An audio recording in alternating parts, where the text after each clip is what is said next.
Welcome to Accountants. In this lesson, we're going to be looking at Creditors Reconciliation. We're going to look at the Creditors Control and Creditors Ledger and see how these two are reconciled. In our previous lesson, we looked at Debtors Reconciliation and we looked at Debtors Control and Debtors Ledger. So if you'd like to check that one out, you'll find the link to that in the description below. Here, we are also going to go through an example where we complete a Creditors Reconciliation and also give some tips on how to do that. The Creditors Control Account captures the total of all the entries that are posted to each creditor's account in the Creditors Ledger. Important for us to know what the Creditors Control Account is. So it is an account that captures the total of all entries that are posted to each creditor's account in the Creditors Ledger. So in essence, it gives you the amount that you owe to all your creditors. The balance of the Creditors Control Account at the end of the period should equal the total of the balances of the individual accounts of each creditor, provided that everything was done correctly.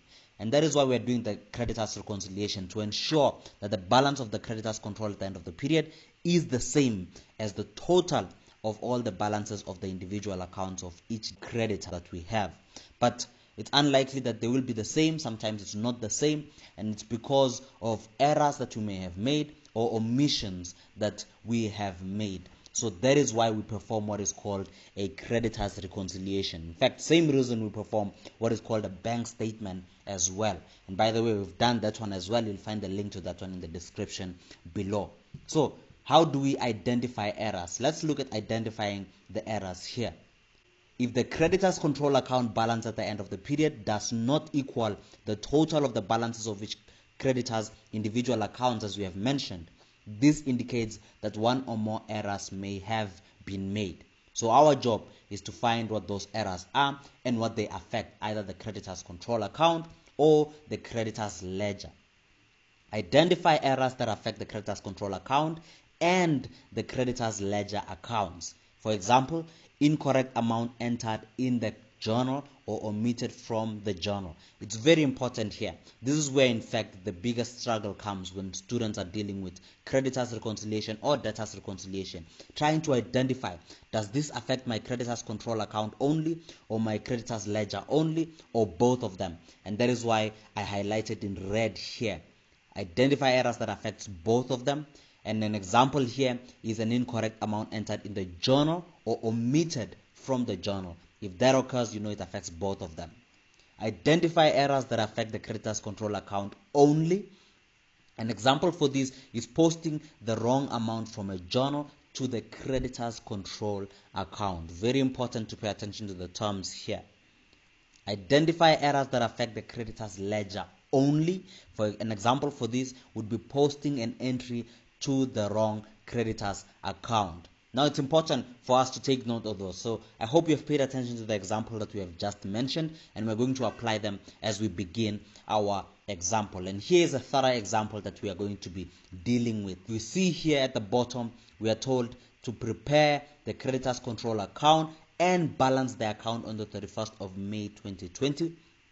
And the second requirement is to reconcile the balance in the Creditors Control Account with the corrected total of the creditors list on the 31st of May 2020. And you can see here we have the creditors list, and we are given the Creditors Control Account as at the 30th of April 2020, which is the end of the previous month and is the same as the opening balance for this specific month. So it's important for us to know, first thing, which month then are we asked to complete this? Well, we are asked for the 31st of May 2020. So we are told here that below are the totals of the following subsidiary books, and it's not just subsidiary books, it's also transactions that occurred during the month on the 31st of May 2020 before taking into account the additional information. Very important. It's before, this amount we have here is before taking into account the additional information that are below here.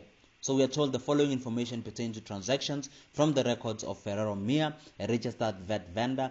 VAT is calculated at 15%, but VAT is not going to be applied in this situation here. So we're just going to ignore the VAT portion in this example.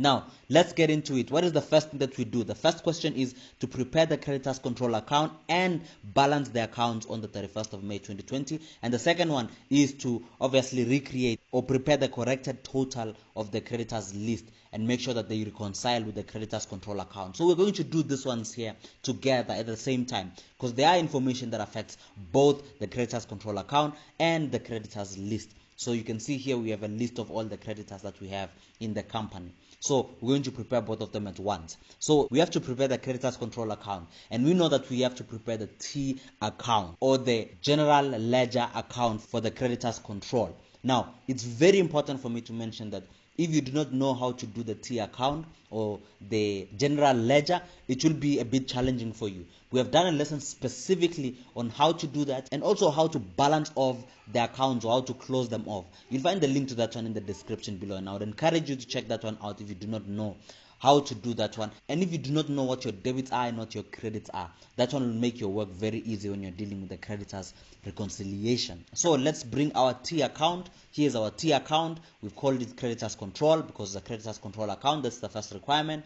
Debit goes on the left hand side and credit goes on the right hand side. What is the first thing that we do? We do the opening balance for the month. We know that we are preparing the creditors control account for the 31st of May 2020, and we know our opening balance will be at the beginning of this month on the 1st of May, but we know that also that the balance at the end of the previous month, meaning April, is the opening balance for this month. And you can see here we have creditors control balance on the 30th of April 2020, 35,000 Rand. That is the same as the opening balance for this month. So we're going to put that down on the credit side because creditors control is a liability and liabilities increase on the credit side. So we have the 1st of May 2020 there. We put balance brought down and we put 35,000 Rand. Now we've just done that first one. And what I like to do, if I'm done with the specific information that we are dealing with here, I like to highlight it just to know that I'm done with it. So let's highlight that one.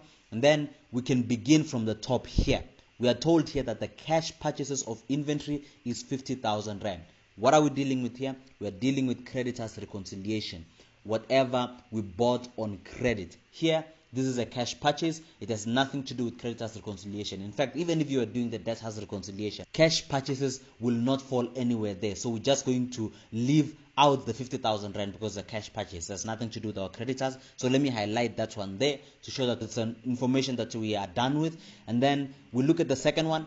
Credit purchases of inventory, 84,000 Rand. Now, whenever you buy inventory on credit, that means that you will owe your creditors. And when we buy inventory or whatever we buy on credit, then we know it affects our creditors control account. So we need to put it in there. And we're going to put it on the credit side. So we go to our account and we put the purchases. But before we put the amount, we need to check in additional information if there's anything that affects the credit purchases of inventory. So if you go through all the information, you just have to read one by one and see if there's anything that affects your credit purchases. Now, to save us time, I've gone through this information, so I know exactly what may affect it, but you can read it on your own and see if there's anything you can identify that affects it. And what does affect it is number 2 here, the bullet point number 2. It says an invoice for inventory purchased from Futuristic Branding LLC, which is our creditor, as you can see here in the creditors list, was entered in the purchase journal as 4,330 Rand instead of 3,430. So an invoice of inventory purchased, we have overstated it. As you can see, it was entered as 4,330 instead of 3,430. So the difference between the two, we will deduct it from credit purchases of inventory. Very important. Why are we going to deduct it? Because we have overstated it. If we understated it, then we would have to add it to the credit purchases. But we overstated it here, so we're going to deduct it. So we're going to take 84,000 Rand minus the difference of the two here.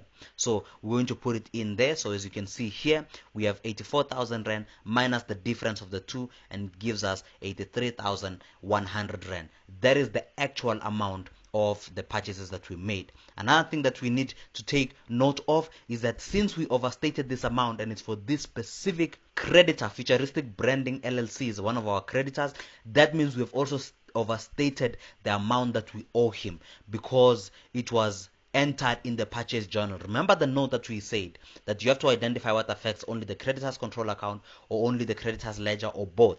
Well, we said if an incorrect amount was entered into a journal or was omitted from the journal, it affects both of them. So we're going to deduct the difference from the 5,300 rand for this particular creditor as well. I hope it's making sense. It's for the same creditor. We've overstated what we owe him, so we're going to take 5,300 minus the difference of the two, just like we did for in the creditors control account. So we go here. I have removed all the amounts because we're going to be now amending many of the amounts. Whatever we don't amend, we'll just put it as it is at the end. So here, futuristic branding, we take the 5,300 rand minus the difference of the two. And before I put the total here, we need to go through all the information and see if there's anything else that may affect that particular creditor.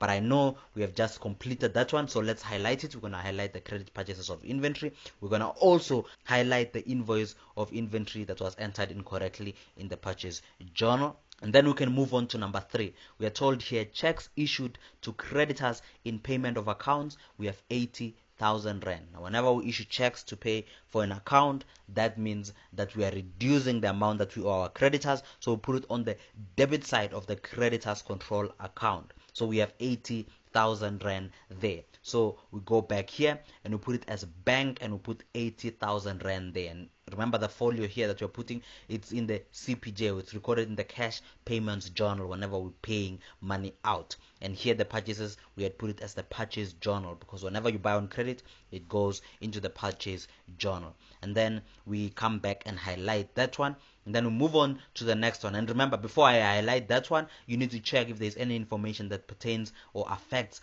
the checks paid to the creditors. If you had information that told you that, for instance, that you overstated the amount that you paid to your creditors, you need to take that into account, but we were not told that here, so it's not relevant. And then we'll move on to the fourth one, inventory returned to suppliers 2,700 rand. Remember, when we return inventories to our suppliers, it means we owe them less for whatever the value of the inventory that we returned is. So we owe them 2,700 rand less. So we need to take that into account as well. It affects our creditors control account. We also need to check additional information to see if there's anything else that pertain to returns to suppliers. And as you can see here, the last bullet point here, we are told a credit note received from Picanto suppliers is one of our creditors. You can see him there, Picanto suppliers, for inventory returned, which was 2,100 rand, was not recorded in the purchase returns journal. Remember, if it was not recorded, if it was omitted from the journals, it affects our creditors control account as well as our creditors ledger. So it's also going to affect our creditors list over here. So what are we going to do? We're going to take the 2,700 rand plus the 2,100 rand. Remember what a credit note is? Whenever you receive a credit note, it means you returned something to your supplier. So we returned something to Picanto suppliers. So we need to add the two together and put it on the debit side of the creditors control account and also deduct it from the amount that we owe this supplier, Picanto. So we're going to take the 8,368 minus 2,100 rand because we had not recorded that we returned goods to him. So here's how it's going to look. For the creditors control, we have purchase returns. We add the 2,700 plus the 2,100 for Picanto suppliers that we did not include, and that is recorded in the purchase returns journal or PRJ, and the amount there is 4,800 rand. And we also put it in our creditors list. Picanto suppliers, we take the initial 8,368 rand minus 2,100 rand, the one that we did not record. And now we have just done that one, so we highlight the inventory return to suppliers. We also highlight this last bullet point as well. And the reason I'm able to highlight is because I'm doing the first requirement and the second requirement at the same time. If you're doing the first one first, it's important for you to tick or write a note somewhere next to the bullet point saying you still need to deal with it when you come to the creditors list or the creditors ledger. And then number 5 says discount received for early payments of accounts, 4,500 rand. So obviously when we receive discount from our suppliers, meaning we owe them less, so we're going to record it on the debit side of the creditors control account, and there's nothing in additional information that pertain to discounts. So we're going to go to our creditors control, we put discount received, and that's also recorded in the cash payments journal. Whenever we pay our creditors, they give us discount, we record it in the column for discounts received, and we put there the 4,500 rand. Now it's important for me to mention here, others like to combine bank and discount and put it together. So they would have your bank and discount and just add together the 80,000 rand plus the 4,500 rand. I like to put them separately because it's easy to see exactly all the line items here and to know how much what pertains to. So that's how I've decided to do it, but others can put bank and discount at once there.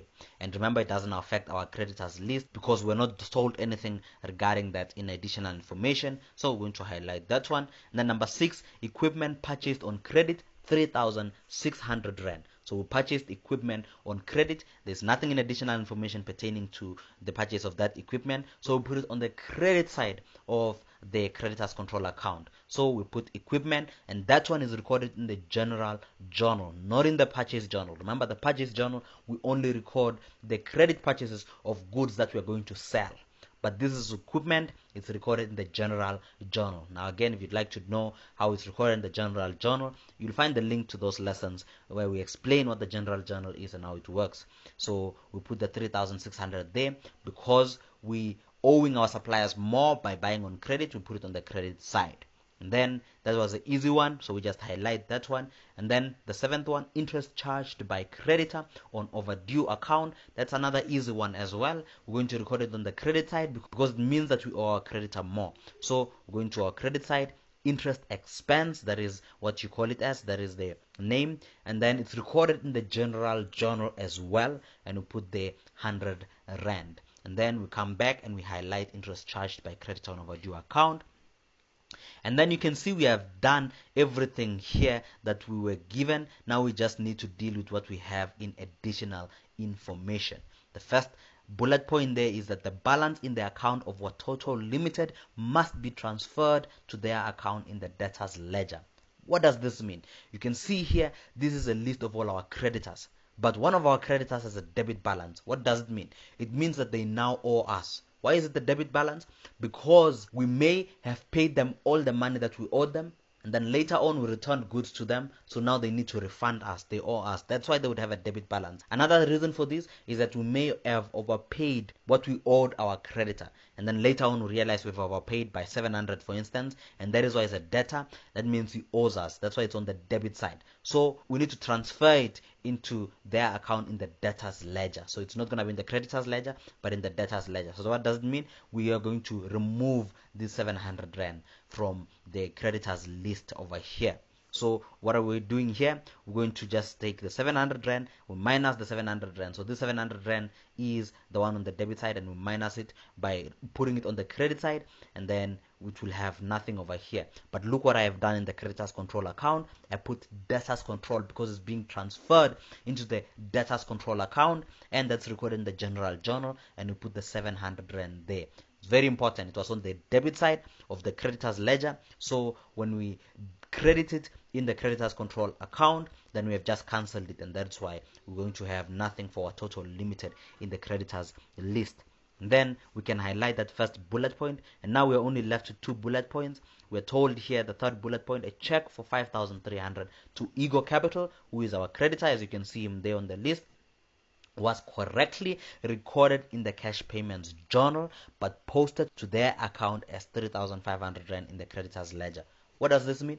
It only affects our creditors ledger and not our creditors control account, because it was posted correctly in the journal. If it was posted correctly in the journal, then it will only affect our creditors ledger. So in this particular supplier's account, Ego Capital, we're going to take the 5,300 minus the 3,500 and reduce that by the amount that we owe him. So we owe him 17,000 rand, but we're going to take the 17,000 rand minus the difference of the two. Why? We paid him 5,300 rand, but we only recorded it by mistake as 3,500 rand. So we have paid him more than we recorded it. So we're going to take 17,000 rand minus the difference of the two. So you can see here under Ego Capital, we have 17,000 rand minus the difference of the two over there. And now we can highlight that one. And then the last one here, a check to Maya Field Limited for 6,400 rand was recorded in the cash payments journal, but not posted to their account in the creditors ledger. So it was recorded in the cash payments journal. That means it doesn't affect our creditors control account. It only affects the creditors ledger. So we go to this particular supplier's account, Maya Field Limited. Where is this one? It's the very first one, 13,732 rand, and we deduct the 6,400 rand because it's a check that we paid them. So we paid them, so that means we owe them less. So it's the 13,732 minus the 6,400 rand.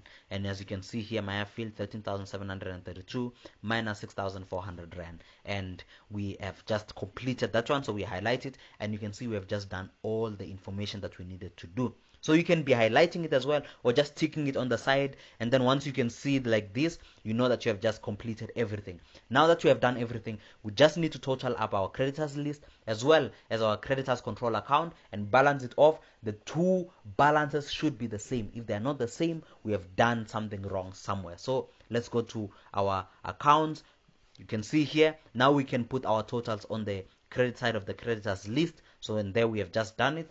Gives us a total of 33,200 rand. So now the final balance as we balance off the creditors control account has to be 33,200 rand. Otherwise we have made a mistake somewhere.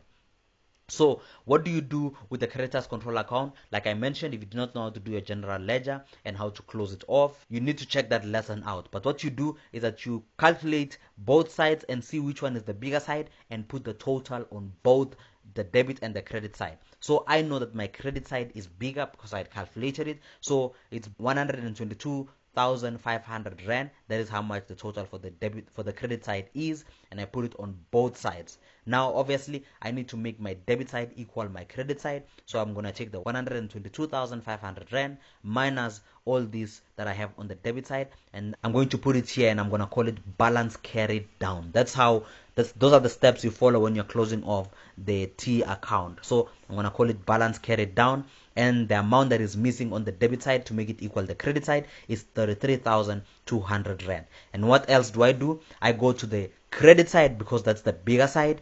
And how much is it bigger by? It's bigger by the 33,200 rand. So I'm going to call it balance brought down and put 33,200 rand. And what are you noticing here?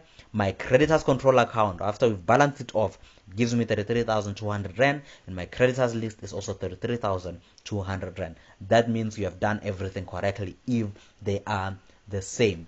And as you can see, this is how you complete a creditors reconciliation. I hope it has made sense. I hope you have gained value from this lesson. And if you have, please subscribe to our channel, like this video, and share it to those you think it might help. Till next time, cheers.